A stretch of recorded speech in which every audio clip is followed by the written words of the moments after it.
Hello everyone, Jolene here from Bookworm Adventure Girl. Welcome back. I hope that you are all doing well.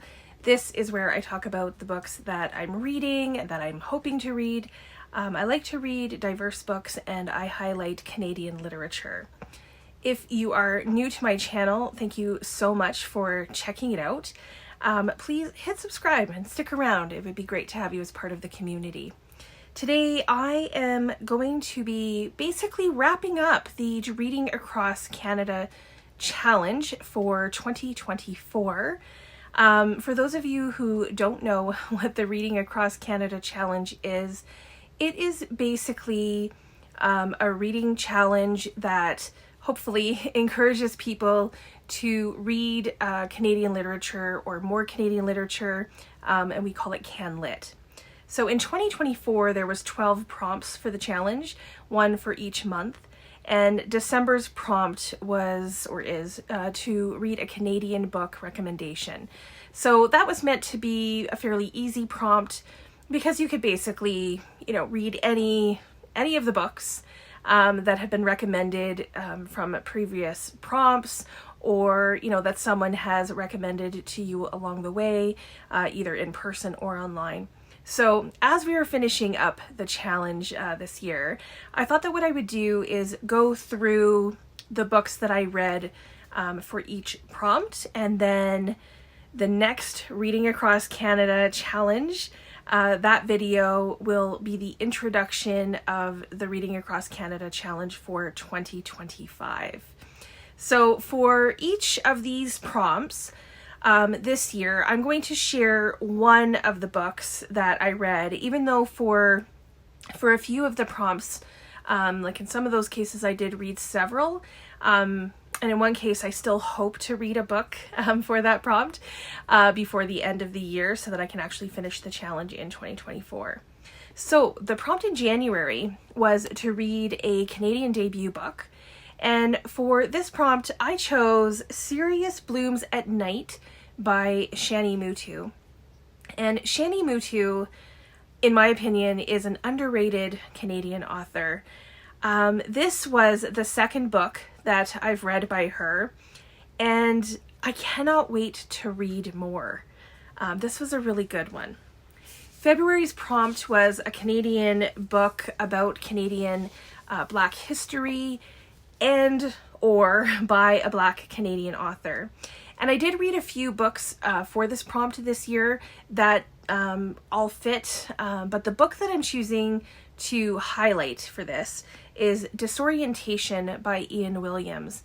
And Ian Williams is an author that I will read anything that he publishes, and I actually have a bit of catching up to do for him. And then for March, the prompt was to read a Canadian mammoth. So we went with 500 plus pages. And the book that I chose was by Gaslight by Stephen Price. I started it, but never got back to it. And that was a me issue, not a book problem at all. There's still a few weeks left. So I am hoping to get back to this one and can hopefully finish this year. So this was also a recommendation from my friend Rob. So it works for December as well, but the goal really is to finish this by the end of the year. The prompt for April was to read a book by an author born in another country, now living in Canada, and I just realized I didn't grab this book. So I chose another nonfiction for this, and it was The Peace by Romeo Dallaire, who was born in the Netherlands, but I think is a true Canadian hero and has lived most of his life in Canada. So another prompt that I think, I read 3 or 4 books for this. In May, I read a Canadian thriller, or the prompt was to read a Canadian thriller, mystery, or horror. So for this, I'm going to go with the book that I enjoyed the most that fits the prompt, and that is A Noise Downstairs by Lynwood Barclay. This had me guessing until the end, and I love that. I usually enjoy Lynwood Barclay, and this one did not disappoint, and I hope to read more from him as well. Next for June, it was a book by an Indigenous or LGBTQIA2S plus Canadian author, And again, I had read several books that would fit this prompt, but the one that I think fits it most uniquely, maybe, I don't know, but the book that had been on my shelf also like forever was Me, Myself, They by Luna Ferguson. I know the cover has a different author name, but Luna is the name that they go by now. So this was really good if you get a chance to read it. July's prompt was to read a book by or about a Canadian celebrity. So I read the memoir Run Towards the Danger by Sarah Polley. And this is a book that was brought to my attention because of the 67 best CanLit books of the 21st century. And I will leave that video link down below. Once it was on that list, I kept seeing this book everywhere. And I was very glad that I had read it. I didn't know too much about Sarah Polley before reading it, other than, you know, she was the actress in Road to Avonlea. But the stories of trauma that she chooses to tell in this book and how she brings them all together, I thought was very well done. In August, the prompt was to read a Canadian woman in translation, and I read To the Forest by Anais Barbeau-Lavalette, and this is translated from the French by Rhonda Mullins. And this was an okay read for me. I really liked the beginning. It started off really, really good, and I still hope to read Suzanne by this author because I think that I will enjoy it even more.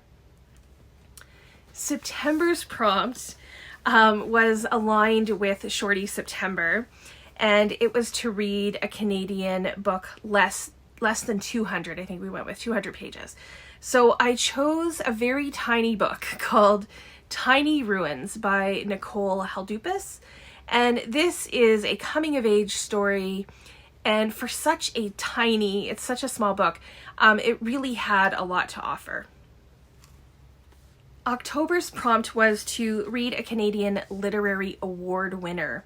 So I chose a book that won the Bailey Gifford Prize and Canada's Shaughnessy Cohen Prize. It was another nonfiction, and it's Fireweather by John Vaillant.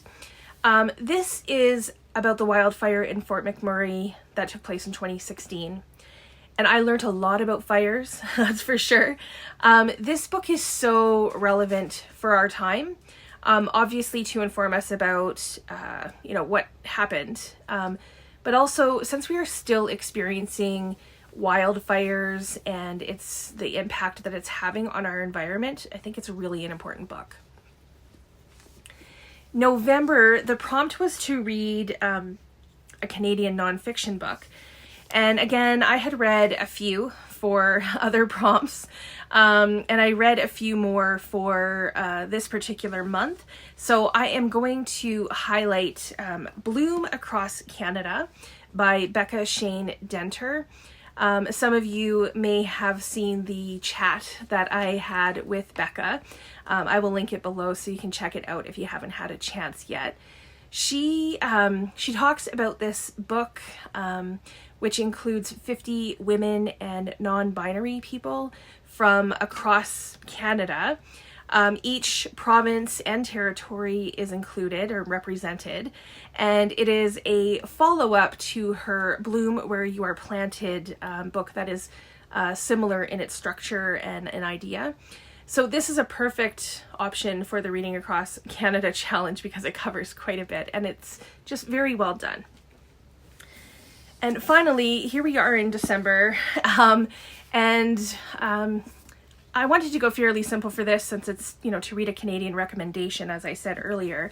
But the book that I'm currently reading for this prompt is Do Not Say We Have Nothing by Madeleine Thien. And it has been recommended to me a number of times, like several times, and it also made it into the 67 best CanLit books of the 21st century. So far, I'm really liking it. I'm really enjoying it. So hopefully it will be a really good one to end the year with. So these are all of the books that I chose and read for each prompt in 2024. Even though I still have really 2 books to read to finish the challenge, at this moment, my top 3 most enjoyable books and the ones that I would recommend to others would be, I would say in no particular order, A Noise Downstairs by Lynwood Barclay, Run Towards the Danger by Sarah Polley, and I think the third one would be Cereus Blooms at Night by Shani Mootoo. I was actually surprised by that book. So perhaps the other 2 that I'm finishing will also make it into the top books. But these 3 books are, definitely worth picking up. But all of them were great. There was just, some of them I did like more. So I am very excited to be doing this challenge again in 2025, and I will be posting an introductory video for that in a couple of days. Members of the channel have already received basically, I think at this point, all of the prompts, but I will be sharing all of them with everyone very soon. So you can start planning for next year and deciding how you want to do it, because that will look a little bit different. But thanks again to everyone who has joined the challenge this year. It has been a delight to have had the opportunity to talk about and to read Canadian books with all of you. It is always a pleasure. So please let me know if you participated in the Reading Across Canada challenge in 2024 or even in 2023. I can link that below too. What books did you end up picking up?